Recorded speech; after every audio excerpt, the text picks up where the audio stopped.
নমস্কার, আমি আচার্য পলাশ মায়নতন্ত্রের জগতে সবাইকে স্বাগত জানাই। প্রতি অমাবস্যার ন্যায় এই অমাবস্যাতেও তারাপীঠ মহাশ্মশান এই মায়নতন্ত্রে মহাযজ্ঞ থাকবে আমার। আমি যে এপিসোড নিয়ে গ্লোব টিভির পর্দায় আপনাদের আলোকপাত করছিলাম সেটা সাধক শ্রী ত্রৈলঙ্গ স্বামী। ত্রৈলঙ্গ স্বামী একজন মহান পুরুষ এবং মহাসাধক। তিনি 280 বছর বেঁচে ছিলেন। তো যেটা লাস্ট আমার হয়েছিল, সেই রামেশ্বর ধামের এক ব্রাহ্মণ পুত্র মৃত প্রায় অর্থাৎ জড়বৎ দেহে সজীবত্বে ফিরিয়ে নিয়ে আসেন তার কমণ্ডলু থেকে, তাতে জল ছিটিয়ে। ইনি হচ্ছেন ত্রৈলঙ্গ স্বামী, মৃত মানুষকে জীবিত করেছিলেন। এবার রামেশ্বর ধামের পর্বের পর তিনি নানা তীর্থে ঘুরতে ঘুরতে কিছুদিন পর অর্থাৎ বহুদিন পরই নেপালে গমন করেন। স্বামী ত্রৈলঙ্গ স্বামী অর্থাৎ শ্রীমৎ ত্রৈলঙ্গ স্বামী নেপালে গমন করেন। নেপালে গিয়ে নেপালের এক গভীর অরণ্যে তিনি ধ্যানমগ্ন হন এক বড় বৃক্ষের নিচে, বটবৃক্ষের নিচে। সেই সময় নেপালের রানা তার দলবল নিয়ে ব্যাঘ্র শিকারের জন্য বেরিয়ে পড়েন জঙ্গলের উদ্দেশ্যে। জঙ্গলের ভেতর অর্থাৎ অরণ্যের ভেতর প্রবেশ করার পর রানা ব্যাঘ্র দেখতে পান এবং সেটিকে তিনি উদ্দেশ্য করে গুলি নিক্ষেপ করেন। 3টি গুলি করার পরও তিনি লক্ষ্যভ্রষ্ট হন। এবার সেই বাঘটি ছুটতে আরম্ভ করে জঙ্গলে আরো ভেতরে গভীরে। রানা সেই বাঘের সঙ্গে তার ঘোড়া নিয়ে ছুটতে থাকেন। অন্য সঙ্গীরা অনেক পেছনে পড়ে গেছে। অর্থাৎ গভীর অরণ্যের ভেতরে সেই বাঘের সঙ্গে সঙ্গে রানাও কিন্তু তার কাছাকাছি ছুটতে লাগলেন। অর্থাৎ রানা ঘোড়ার ওপর এবং বাঘ নিজে ছুটছে এবং রানা তাকে লক্ষ্য করে তার কাছে যাওয়ার চেষ্টা করছে। কারণ রানার একটা জেদ চেপে গেছিল। 3টি গুলি ছোড়ার পরও যখন বাঘটার গায়ে লাগলো না, তার মৃত্যু হলো না, তখন তাকে অবশেষে মৃত্যু ঘটিয়েই তাকে নিয়ে তার নিজের রাজপ্রাসাদে ফিরবেন, এই উদ্দেশ্য রানার। এমতো অবস্থায় রানা দেখলেন বাঘটি হঠাৎ করে এক বিরাটকায় সাধক তার সামনে গিয়ে হুড়মুড়িয়ে একটা জোরে আওয়াজ করে কাকুতি বিনতি করে তার সামনে বসে পড়লেন। রানা তার ঘোড়া থামিয়ে দূর থেকে নজর রাখলেন। সেই বিরাট বিকটময় সাধক তিনি বসে ধ্যান করছিলেন। ব্যাঘ্রটি আসার কারণে অর্থাৎ বাঘটা আসার কারণে তার ধ্যান কিছুটা মগ্ন হলো, অর্থাৎ ধ্যান কিছুটা ভগ্ন হলো। এই ভঙ্গ হওয়ার পর তিনি বাঘটির মাথায় হাত বুলিয়ে তাকে আদর করছেন। এই দৃশ্য দেখার পর রানা সম্পূর্ণরূপে বিস্মিত হয়ে গেল যে একটা মনুষ্য সে অবলীলাক্রমে এক পোষ্যের মতো এক বাঘকে আদর করছে। এইটা দেখার পর রানা সম্পূর্ণরূপে বিস্মিত হলেন। ততক্ষণে রানার সঙ্গীরা রানাকে ফলো করতে করতে অর্থাৎ তার কাছে চলে আসে, তাকে অনুসরণ করতে করতে রানার কাছে চলে আসে। বাঘটির মাথায় হাত বোলাতে বোলাতে রানার দিকে ত্রৈলঙ্গ স্বামী দৃষ্টিপাত করেন। এই ত্রৈলঙ্গ স্বামী রানার দিকে দৃষ্টিপাত করার পর রানাকে নিজের কাছে ডাকলেন।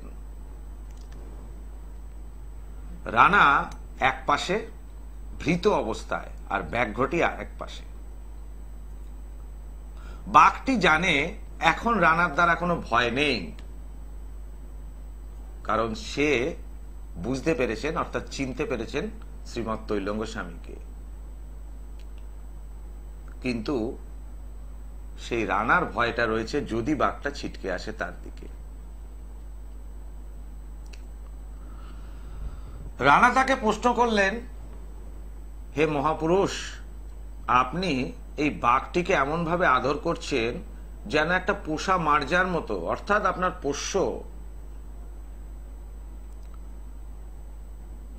আপনার একটুও ভয় করছে না এটা নিয়ে? তো তৈলঙ্গ স্বামী তিনি তাকে রানাকে বললেন, बेटा ये जो व्यग्र है ये तुमको क्षति कभी नहीं करेगा जब तक तुम्हारा मन पवित्र रहेगा। किसी के ऊपर हिंसा करोगे तो ये तुम्हारा जरूर क्षति करेगा, और तुम हिंसा करना छोड़ दोगे तो ये तुम्हारा कोई क्षति नहीं करेगा, कोई क्षति पहुंचाएगा भी नहीं। অর্থাৎ রানাকে শ্রীমৎ তৈলঙ্গ স্বামী বললেন যে তুমি কারোর উপর রাগান্বিত হয়েও না বা রুষ্ট হয়েও না, কাউকে হিংসা করো না, এগুলো সব বর্জন করো, ত্যাগ করো। তাহলে তুমি এই বাঘও তোমার কাছে বশ্যতা স্বীকার করবে। মানুষের জীবনের সব থেকে বড় খারাপ জিনিস হচ্ছে, অনেকগুলোর মধ্যে একটি হচ্ছে অহংকার, দ্বিতীয় হচ্ছে হিংসা। এই অহংকারে মানুষ অন্ধ হয়ে যায়, আর হিংসাতে তৈরি হয় শত্রুতা। সেই জন্য তৈলঙ্গ স্বামী বলেছেন যে অহংকারের হিংসা ত্যাগ করলে এই বাঘটিও তোমার কাছে তোমার পোষ্যের মতো হবে। তুমি নির্দ্বিধায় তাকে নিজের করতে পারবে, তাকে গুলি করার প্রয়োজন হবে না। এক অদ্ভুত ঘটনা রানার সঙ্গে সঙ্গে রানার সঙ্গী যারা ছিল তারাও দেখলেন। এত বড় একজন সাধক শ্রীমৎ তৈলঙ্গ স্বামী, যিনি বাঘকে ভয় করা তো দূরের কথা, তাকে আদর করতে করতে অবলীলাক্রমে বললেন এই কথাগুলি, এবং বাঘটিও তার কাছে এসে বুঝতে পারলেন যে তার প্রাণ ভয়টার নেই। এই একটু লাইনে থাকুন। এই হচ্ছেন সাধক শ্রী তৈলঙ্গ স্বামী। আমি আসছি, আগে কলার বন্ধুকে দেখে নি। জয় মা তারা, বলুন। জয় মা তারা। হ্যাঁ, আমি আমার হাজবেন্ডের সম্বন্ধে জানবো। কি নাম আপনার মা? আমার নাম পিয়ালি ঘোষ। স্বামীর নাম কি? স্বামীর নাম দেবপ্রসাদ ঘোষ। আচ্ছা, কি জানতে চান? জন্ম তারিখ বলুন দেবপ্রসাদের। দেবপ্রসাদ ঘোষের জন্ম তারিখ 29/12 আর 1977। 29শে ডিসেম্বর 1977। টাইম মা? টাইমটা হচ্ছে ঠিকঠাক জানেন 8টার পর, সন্ধ্যে 8টার পর। এক্ষেত্রে মা হস্তরেখা থেকে একটু বিচার করতে হবে। এক্সাক্ট টাইম না থাকলে না প্রেডিকশন ভুল হয়ে যাবে, সেটাতে ভুল হবে। কেমন? তুমি সেরকম হলে আরেকবার টাইমটা দেখে নিও, নাহলে চেম্বারে এসে কথা বলো, সেক্ষেত্রে আর ডিটেলস সুবিধা হবে। জয় মা তারা। কারণ জন্ম সময় আপনি একটা আন্দাজে বলে দিলেন, আপনার যেটা আমি বললাম আপনার কোনো কাজে লাগবে না, আর সময়টাও নষ্ট হবে, অন্য ভিউয়ার্সরা পাবে না। গ্লোব টিভির পর্দায় আমার অনুষ্ঠান দেখতে পাবেন প্রতিদিন সন্ধ্যা 5:55 থেকে। আমার লাইভ করার চেষ্টা করি, যেদিন যেদিন ফাঁকা পাই আপনাদের জন্য এসে লাইভ করি। সন্ধ্যা 5:55 গ্লোব টিভির পর্দায় আমার প্রতিদিন অনুষ্ঠান দেখবেন। টিভি সিরিয়াল সাধক রামপ্রসাদ সেন, এবং দিদি নাম্বার 1 শেষ হওয়ার পরই ঘোরাবেন গ্লোব টিভি, আর দেখতে পাবেন, শুনতে পাবেন আমার কাছ থেকে ভারতবর্ষের সাধকদের কাহিনী এবং তাদের জীবনের কি কি ঘটনা ঘটেছে, কেনই তারা সাধক হলেন, সেই ডিটেলস সম্বন্ধে আপনাদের সমস্ত কিছু অনুষ্ঠানে বলবো। যখন সাধকদের নিয়ে বলছি তখন সাধনার পাঠটাও আসবো। জয় মা তারা। জয় মা তারা। বলুন, কে বলছেন, কোথা থেকে বলছেন? আমি পূর্ব মেদিনীপুর থেকে বলছি, সিদ্ধার্থ প্রধান। সিদ্ধার্থ বসাক। আচ্ছা, প্রধান। সিদ্ধার্থ কি? প্রধান। বুঝতে পারলাম না। সিদ্ধার্থ প্রধান। সিদ্ধার্থ কি? প্রধান প্রধান PRADHAN প্রধান। ও প্রধান, হ্যাঁ। প্রধান বলতে হবে। প্রধান প্রধান করলে তো মুশকিল বাবা, এত টানটা হিন্দি রাখলে তো হবে না, একটু বাংলার টানে বলতে হবে প্রধান। আচ্ছা এইবার তুমি বলো কি তোমার প্রশ্ন রয়েছে সিদ্ধার্থ? ওই কেরিয়ার নিয়ে। কেরিয়ার নিয়ে। জন্ম তারিখটা বলো। 21/1/2001। 21/1/2001। টাইমটা বলো। রাত্রি 11:48। রাত্রি 11:48। জন্মস্থান কোথায়? পূর্ব মেদিনীপুর। পূর্ব মেদিনীপুর, ঠিক আছে। রবিবার জন্মবার? হ্যাঁ, রবিবার। আচ্ছা, এখানে যেটা দেখতে পাচ্ছি তোমার ধনু রাশি, তুলা লগ্নের জাতক তুমি, জানো এটা? হ্যাঁ, জানি। মেদিনীপুরের লোক অবশ্যই জানবে, চিন্তা নেই সে বিষয়ে। এখন কেরিয়ার নিয়ে তোমার প্রশ্ন, তোমার কি নিয়ে কেরিয়ার তৈরি করার ইচ্ছা? সরকারি চাকরি? হ্যাঁ, সরকারি চাকরির ক্ষেত্রে। তুমি কি পরীক্ষা দিচ্ছ? আমি আমার এখন এই মেডিকেল লাইনে পড়াশোনা করি, আমার মেডিকেল লাইনে এখনো ইন্টার্নশিপ চলছে। শেষের দিকে। ঠিক আছে, লাইন চুজ করা ঠিক আছে, কোনো ভুল নেই। সরকারি চাকরির একটা যোগ তোমার হরস্কোপ অনুযায়ী আছে, ঠিক আছে। এবং মেডিকেল লাইনটা নেওয়া হয়েছে, এটা খুব একটা ভুল কিছু হয়নি, ঠিক আছে বাবা। হ্যাঁ, এখন রবির দশাতে তুমি চাকরিও পেতে পারো, কোনো অসুবিধা নেই। জয় মা তারা।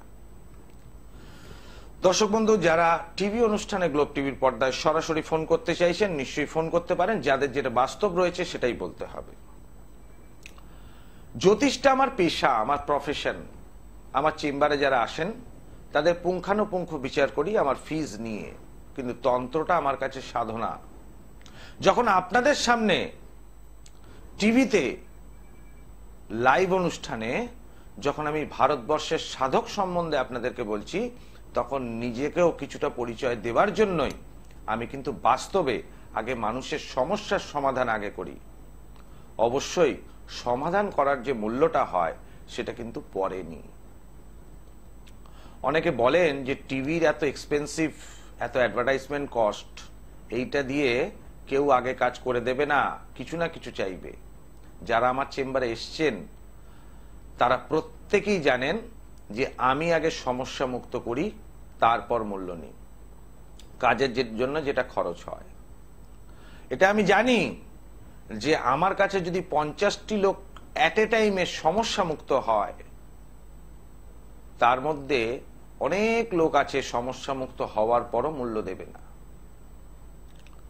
কিন্তু কিছু সংখ্যক লোক এসে মূল্য দিয়ে যায়। সুতরাং কিছু সংখ্যক লোক যদি সত্যিকারের ভালো মানুষ হয়, তাদের জন্য এই নিয়মটা আমি বদলাতে পারবো না যে কিছু অশুভ লোক তো থাকতেই পারে। এক ঝুড়ি আমের মধ্যে দেখা গেল 100টা আমের মধ্যে 20টা ভালো, 80টা পচা। সেই পচা আমকে লোকে কি করে? ফেলে দেয়। তাকে আবার তুলে নিয়ে এসে কোনোদিন বসায় না ঝুড়িতে।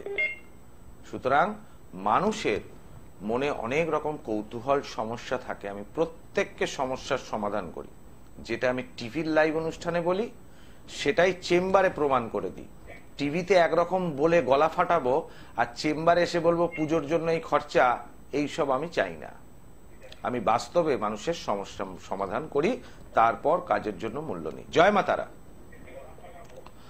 জয় মা তারা। টিভির ভলিউমটা মিউট করুন, টিভিটা সাউন্ড অফ করুন। বলুন কি নাম আপনার? হ্যালো, আমার নাম সজল রায়। সজল রায়, কোথা থেকে বলছেন? আমি মুর্শিদাবাদ থেকে বলছি। মুর্শিদাবাদ থেকে সজল রায় বলছেন। আচ্ছা, নিজের সম্বন্ধে জানবেন? না, আমি আমার ছেলের সম্বন্ধে জানতে চাই। ছেলের নাম কি? ছেলের নাম কুমার জ্যোতি রায়। আচ্ছা, কুমারের জন্ম তারিখ বলুন। 11/9/2000। 11/9/2000। টাইম বলুন। রাত্রির 8:20। জন্মস্থান কোথায়? জন্মস্থান আপনার মুর্শিদাবাদ লালবাগ সাব ডিভিশনে, হসপিটালে। মুর্শিদাবাদ জেলা তো, ব্যাস তাহলেই হলো। মুর্শিদাবাদ জেলা লালবাগ সাব ডিভিশন। সোমবার জন্মবার? হ্যালো, সোমবার। সোমবার জন্মবার, ঠিক আছে। এখানে যেটা দেখতে পাচ্ছি মেষ লগ্ন এবং কুম্ভ রাশি, জানেন আপনি? অ্যাকচুয়ালি বলেছিল, এর আগে শুনেছিলাম আমাদের। আপনাদের লোকাল জ্যোতিষী না টিভির কোন জ্যোতিষী? না না, এমনি টুকিটাক মাস্টার। আচ্ছা, মাস্টার মশাই, ঠিক আছে। তো মেষ লগ্ন, কুম্ভ রাশি। এখন প্রশ্ন করুন, কি প্রশ্ন ছেলের সম্বন্ধে? ছেলের তো ধরুন 23+ এখন বয়স চলছে। হ্যাঁ, তো বিএ গ্রাজুয়েশন করেছে বাংলা অনার্স নিয়ে এবং কম্পিউটারে টোটাল ডিপ্লোমা কোর্স করে ফেলেছে। তো আমি চাইছি যে আমার ছেলেটার এখন কোনো কাজ হবে কিনা। আচ্ছা, এই এইবার কাজটা হবে কিনা, কি কাজ চাইছেন? একটা বিএড করেছেন বললেন, আবার কম্পিউটারেও কাজ করেছে, তাই তো? আচ্ছা, তাহলে এবার আপনার ছেলে কি চাইছে? যে কোনো একটা কাজ হলেই হলো, নাকি ও যেটা স্পেশালাইজেশন করেছে তার উপর কাজ? না, ও তো বলতে চাইছে যে কম্পিউটার আমি যেভাবে শিখেছি, যেভাবে ডিপ্লোমা করছি, তাতে যদি আমার একটা সরকারি চাকরি হয় খুব ভালো হয়। তো আমি অনেক কাজে আপনার দরখাস্ত করেছি, অ্যাপ্লিকেশন জমা দিচ্ছি অনলাইনে, বাট কোনো রেজাল্ট আসেনি, কোনো খবর সেরকম পাচ্ছেন না, স্বাভাবিক। এবার দেখুন, আপনার ছেলের হচ্ছে কুম্ভ রাশি, তাই তো? হ্যাঁ। আচ্ছা, খুব গোপন করে কথাবার্তা, তাই না? একটু চাপা স্বভাবের, তাই তো? ভাগ্যস্থানে কেতু অবস্থান করছে লগ্ন সাপেক্ষে, এবং রাশি সাপেক্ষে ভাগ্যপতি, রাশি সাপেক্ষে ভাগ্যপতি শুক্র নিচস্থ। সুতরাং সরকারি চাকরি হবে না, এটা ধরে চলুন, একদম বাস্তব কথা। প্রথম। দ্বিতীয়, এই খারাপের মধ্যে, মানে ভাগ্যস্থান খারাপ হলে সরকারি চাকরি হয় না, ঠিক আছে? এইবার দ্বিতীয় একটা শুধু শুভকর যোগ আছে, যেটা গুরু সৌরী যোগ। এই যোগের দশা থাকলে তবেই সরকারি চাকরি হওয়ার সম্ভাবনা আছে, প্রতিকার ছাড়া। নচেত ওই যোগের শক্তি বৃদ্ধি করে তবেই সরকারি চাকরি প্রাপ্তি ঘটাতে হবে। কথা বুঝতে পারলেন? যখন গুরু সৌরী যোগটা আছে, সেই যোগের যদি মহাদশা, অন্তর্দশা, প্রাণদশা চলতে থাকে, তাহলে আপনা থেকেই আপনার ছেলে ওই টাইমটার মধ্যে সরকারি চাকরির কল পাবে। যদি গুরু সৌরী যোগটা থাকাকালীনও তার দশাটা না পায়, তাহলে গুরু সৌরী যোগের শক্তিটা যদি বৃদ্ধি করা যায়, তাহলে ভাগ্যের হানিটা কম হয়। তাহলে এক্ষেত্রে প্রতিকার পূর্বক সরকারি চাকরি পাওয়ার সম্ভাবনা আছে, কিন্তু ভাগ্যস্থান ড্যামেজ। কিন্তু গুরু সৌরী যোগ এমন একটা যোগ যে ভাগ্যটা যদি ড্যামেজও হয়, তার উপর প্রতিকার করে দিলে সে সুফল পাওয়া যায়। কেমন? তাহলে এটা প্রতিকার পূর্বক আপনি সরকারি চাকরি ছেলে পেতে পারেন। আমি তো বহরমপুরে বসি না, আপনি কোনো ভালো জ্যোতিষতান্ত্রিকের সাথে একটু পরামর্শ করুন, আশা করি ভালো হবে। কেমন? জয় মাতা। দর্শক বন্ধু, আমি প্রত্যেকটা ব্যক্তিকে সহযোগিতা করি, যারা টিভি অনুষ্ঠানে ফোন করেন, আমি যাদের প্রয়োজন আসে রেমিডির আমি বলে দিই, কিন্তু কোনোদিনই বলি না যে আমার কাছেই আসবেন। আমি বলি যাকে আপনার পছন্দ তার কাছেই যাবেন। মানুষ ঠকতে ঠকতে, ঘুরতে ঘুরতে আলটিমেট কি করে? অনেকে গিয়ে ঠকেছেন, অনেকে না গিয়ে ঠকেছেন। এই বিশ্বাস অর্জন করা মহা কঠিন কাজ, সেই বিশ্বাসটাকে ধরে রাখা আরো কঠিন।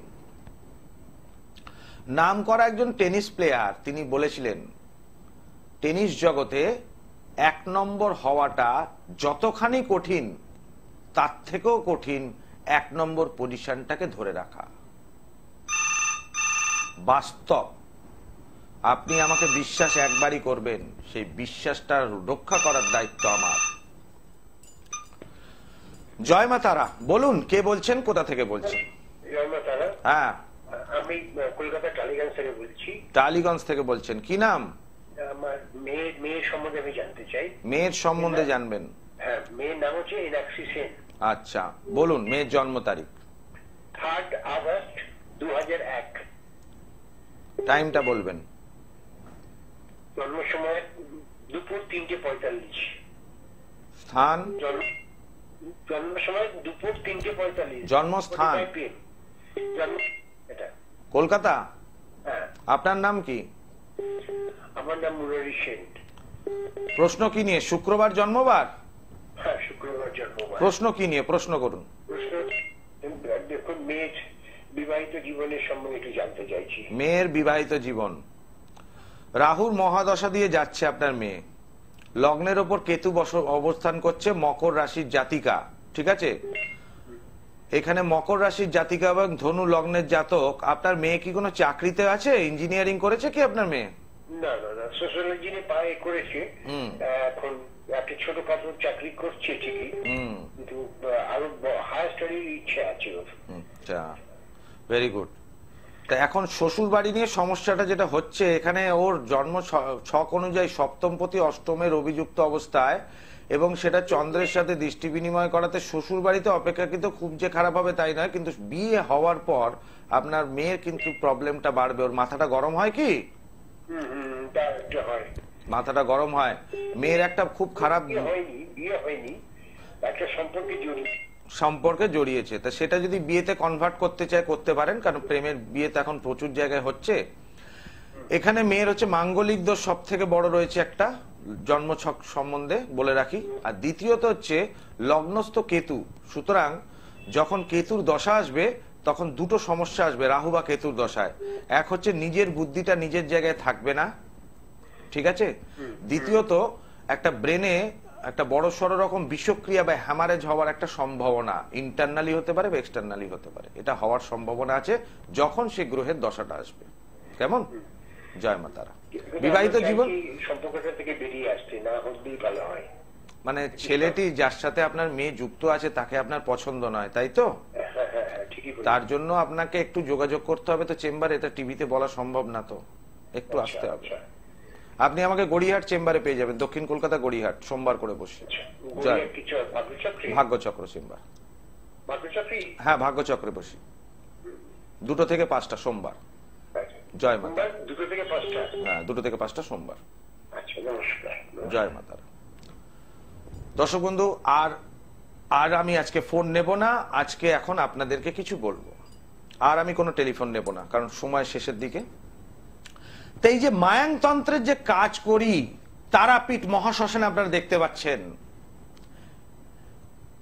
এই যে দ্রব্যগুলি প্রয়োগ হয়, যে সাকল্য ব্যবহার করি, এই সাকল্যের গুণ থাকে 8 আনা, অর্থাৎ হাত যশ, এই হাতের যশ। আর আমি যে মন্ত্র উচ্চারণ করে যে কাজটা করব, সেই বাক সিদ্ধতার ফল থাকে 8 আনা। এই 8 আনা 8 আনা মিলে 16 আনা কাজ হবে। এই যে চাল কুমড়ো বলি হচ্ছে, সরি, এই চাল কুমড়ো বলি কি কারণে দেওয়া হচ্ছে সেটা জানতে হবে। একজন পুরুষের ক্ষেত্রে যদি চাল কুমড়ো বলি হয় সেটা কোন কারণে, একটা মহিলার ক্ষেত্রে যদি চাল কুমড়ো বলি হয় সেটা কোন কারণে, সেই মহিলা বিবাহিত না অবিবাহিত, এবং মাঙ্গলিক দোষ কাটানোর জন্য পাঠা বলির প্রয়োজন হয়। পাঠা বলি ছাড়া এমন কিছু সবজি বলি হয় যেটাতে মাঙ্গলিক দোষ কাটানো সম্ভব। শশা বলি কি কারণে হয়, কেনই বা এটা করা হয়, মূলো বলি কেন দেওয়া হয়, কাঁচকলা বলি কেন দেওয়া হয়, এইসব সবজি বলির কারণ আছে। যার জন্য বলি সবতন্ত্র বারবার, মায়াংতন্ত্র একবার, করতে গ্রহের প্রতিকার। আচার্য পলাশের মেটাল ট্যাবলেটে জুড়ি মেলা ভার। এই মেটাল ট্যাবলেট ধারণ করার সঙ্গে সঙ্গেই সমস্যার সমাধান হয়। আর ধারণ ছাড়া প্রতিকারের জন্য সেই ব্যক্তির খালি ছবি আর নাম লাগবে, আর এই যজ্ঞে কাজ করে দিলে এই বলি দিয়ে সেই ব্যক্তির সমস্যা মুক্ত হবেন। যার জন্য ধারণ ছাড়া প্রতিকার বাড়িতে রাখার জন্য নয়, প্রকৃতপক্ষে ধারণ ছাড়া প্রতিকার হয়। আজকের মতো এখানে অনুষ্ঠান শেষ করতে হচ্ছে। আসবো আগামী দিন কিছু অনুষ্ঠান নিয়ে, লাইভ অনুষ্ঠান এবং তৈলঙ্গ স্বামী সম্বন্ধে আরো ডিটেলস আপনাদের বর্ণনা দেবো। ওং সর্বমঙ্গল মঙ্গলে শিবে সর্বার্থ সাধিকে শরণ্যতম্বকে গৌরী নারায়ণী নমস্তুতে।